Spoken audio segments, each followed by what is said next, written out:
Hello mga bossing, magandang araw sa inyong lahat. And today ay sasagot na naman tayo sa mga seryosong katanungan ng ating mga masugid na tagapagsubaybay.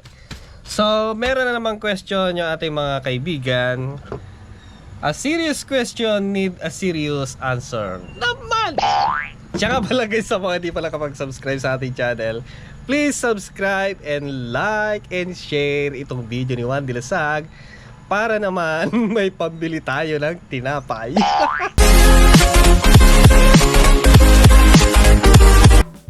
So, pasensya na kayo sa intro natin. Ang lakas-lakas ng sound, naka-autotune naman, pero ang lakas pa rin. Sisikapin ko sa susunod kasi nga maraming nagugulat dyan. Bigla-bigla na lang susulpot.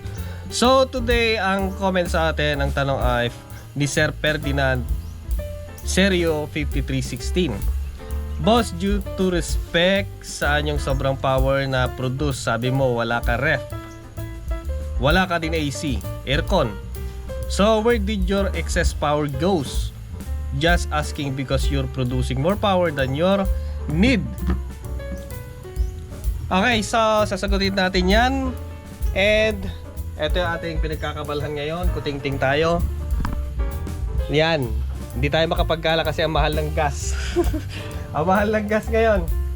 So yung naipon kong gasolina talagang titipirin ko yun kasi bukod sa ngayon, bukod sa mahal ng gas talaga naman na nagkakaubusan. So mabuti nakapag-save tayo ng 1 kalahating galon lang. Yun lang naman yung kaya natin. So ito, nagbubuting-ting tayo. And nag-welding na rin tayo. Naabutan na brown out. Juan Dilasag, naka-solar ka, ba't ka magkaka-brown out? Yung kasi natin, yung welding machine natin, yan, powered ng grid. Tapos naka-grid tie tayo. So tumutulong yung ating inverter para mabawas yung bayarin natin. Ayan, ayaw ko kasing isolo yan sa natin sa inverter, baka masira yung inverter natin. Just to be safe lang, kahit sabihin natin na matibay ang DEA. Yes, matibay siya. Kaya lang kasi pag kasi misis mo pag talaga nasagad, mag-urumentado yan Huwag mo sagarin. So ayan, doon tayo sa ating unit. So ito guys, yung tinatanong ni sir kung saan napupunta yung sobra na napuproduce or nahaharvest ng ating solar panel. So napupunta siya dahil sa meron siyang storage, meron siyang battery. Kung sakaling walang battery or yung grid tie yung gamit mo, yung napuproduce niya ay nahaharvest ng solar panel mo since nawala ka ng load. At sabihin na natin sobra yung nahaharvest mo compare sa load mo. So yun, kung meron siyang limiter, ayan, yung limiter na yan, yung kulay puti na yan. Kung meron siyang ganyan, ililimit niya yung napuproduce niya napuproduce niyang kuryente sa grid. Pag grid tie. So ayan, hindi papasok doon. Hanggang doon lang sa bahay mo, sa load mo. Since na sobra, wala ka ng problema doon. Kumbaga, hindi mo na alalahanin noon. Kasi nga, kusa siya maglilimit. Ayan, kung kung ba yung sinaksak mo, kagaya nito. Yung ating load ay 566 watts. 566 watts lang yung ipoproduce niya. Doon sa grid, hindi niya ipapasok doon. Doon lang mismo sa load mo. Kung may battery naman at sobra yung napuproduce ng solar panel mo, sobra yung na-harvest niya, ipupunta niya sa battery. Paano Juan Dilasag kung puno na yung battery mo? Saan na mapupunta na naman yung na-harvest ng ating solar panel? Syempre, pupunta sa load mo. Kung sakaling may load ka. Kung sobra pa, wala na. Kung naka-grid tie ka at naka-limiter ka, wala na talaga. Yun yung sinasabi namin sa aming mga kaibigan ng mga solarista. Problema namin kung saan namin itatapon. So since na hindi naman namin binabayaran yung harvest, yung liwanag ng araw, wala na talaga. Wala na tayong magagawa doon. Hindi naman natin kailangan gamitin yon. Pwede kung may business ka, so gamit na gamit lahat. So since na hindi mo naman magagamit na, wala na talaga yon. Hindi naman sayang kasi hindi mo na binili. Sa bagay sa grid kasi pag pumasok sa bahay mo at di mo ginamit, wala ka rin babayaran doon. Ayan, kahit pumasok sa bahay mo, yung kuryente, hindi mo ginamit, di mo rin babayaran. Kaya lang may minimum. Yung mga ninanakaw, maintenance, ano pa, losses, ayan, energy losses, ano pa, yung mga marami. So yun yung mga hati-hati, yun yung mga minimum. So kahit hindi ka gumagamit ng kuryente, binabayaran mo yon. So sa pagsasolar kasi, hindi na namin pinoproblema yon kung sakaling full charge na yung battery namin, full charge na yung day kasi nga dito ko rin siya charge. Ayan o, naka-charge sila ngayon. So lahat yan, pag puno na yan at malakas pa yung panel, malakas pa yung harvest, yung load namin kung ba sobra na rin, hindi namin pinoproblema yan kasi nga yung sinabi ko kanina, hindi naman namin binabayaran yung harvest ng solar. Libreng-libre yan. So, yun naman ang kagandahan guys kung sakali naka-grid tie ka, then naka-net metering. Kasi nga, lahat ng harvest ng panel mo, lahat ng napuproduce ng inverter mo, ay naka-count lahat. Walang sayang. Yung sinasabi ko dito kagaya ng off-grid. Kumbaga, lampas na sa load. Ayan, maraming sobra.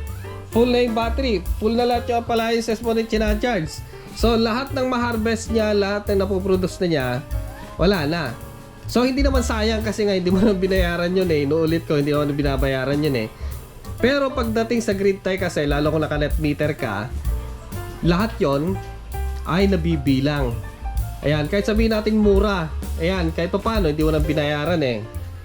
Okay, so ikaw pa yung ewan kung babayaran ka ng grid. Offset yata eh. So, ang diferensya lang kasi kung naka-limiter ka, yung ganyan, yung hindi ka nagbebenta, kahit naka-limiter kasi kung ang setting mo, pwede ka pa rin magbenta eh. Yun nga lang kasi pag hindi ka naka-meter, naka-net meter, hindi ka nagbebenta, so yung sobra na na-harvest, sobra na napuproduce, ay wala na.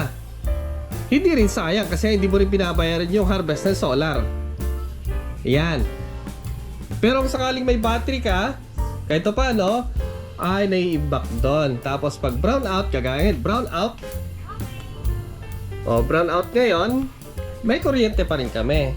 So yung sobra na napuproduce ng inverter, yung na-harvest ng solar panel natin, ay napupunta doon. Tapos pag kailangan ko, nagagamit ko. So yun ang kagandahan ng may battery. Yun nga lang kasi kung yung setup mo ay no battery, kung sakaling brownout, kagaya ngayon brownout, wala ding kuryente, brownout din sa'yo. Ayan, yun nga lang ang advantage talaga na may battery. Ayan, inuulit-ulit ko para kulit na naman tayo dito. So ganun lang siya guys, yung inverter natin, kung sakaling sobra yung harvest natin tapos mababa yung load natin, yung excessive na energy ay pupunta dun sa battery, na imbak siya doon, storage, kaya nga sa tinawag na battery bank. Yun yung imbakan ng energy. So kapag brown out, yun yung ginagamit natin pag gabi. Kahit araw naman, kung sakaling bigla siyang kumulimlim, yun yung gagamitin mo. So advantage lang kasi may battery. Kung sakaling grid tie naman, ay yung walang battery, kung sakaling nakalimit ka tapos hindi ka nagbebenta sa grid, yung excessive energy ay wala lang. Kasi nga, matik naman na yung system ay hindi siya magpuproduce ng current. Sakto lang siya sa ating load. So, ganun. Parang minemaintain lang niya. Kung sakaling bibigat yung load natin, magpuproduce siya ng malakas na current. So, kung sakaling nagbebenta ka sa grid, yung full potential niya na magproduce ng current, ibibigay niya sa grid. Tapos kung may load ka, ipupunta niya yung iba sa load mo. Parang ganon. Yung sobrang energy na napuproduce mo, pupunta lang dun sa grid pag net meter. Pero kung wala, yung load mo na sa bahay nyo, yung sinusuportahan niya. So yun lang mga bossing. Kapag solarista ka kasi or may solar setup ka, yung mga ganong klaseng mga problema ay hindi na dapat pinoproblema. Kasi nga, matik na yan. Na yung mga device na gano'n, automatic na siya magli-limit. Automatic na siya kung sakaling sobra yung production mo, pupunta sa battery. Sabi nga dito sa sa yung mga kasama nating nagsosolar, nagbibiroan nga kami, sabi namin, saan namin itatapon, sobra-sobra. Saan namin itatapon? Pero ang totoo, hindi naman na dapat pinoproblema yun. So, yun lang mga bossing. At see you next time. Ingat-ingat. Yan, tuloy natin yung kalikot natin. Ayan. Nagdi-DIY kasi ako ng anong tawag, yung rubber gasket ba yun? So, ang ginagamit ko na rubber gasket, DIY. Alam niyo yung silicone, yung ganito. Yung ganyan na silicone. Ayan. Yun yung ginagamit ko, kaya nagpapatuyo ako ngayon ng silicone. Okay naman siya. Ayan o. Ito yung luma. Yung dati niya kasi nasira na. Tinanggal ko nun, tapos sinugasan ko ng gasolina. Lumaki. Lumapad siya. Tumaba, hindi na kasya. So, naging nalawlaw siya.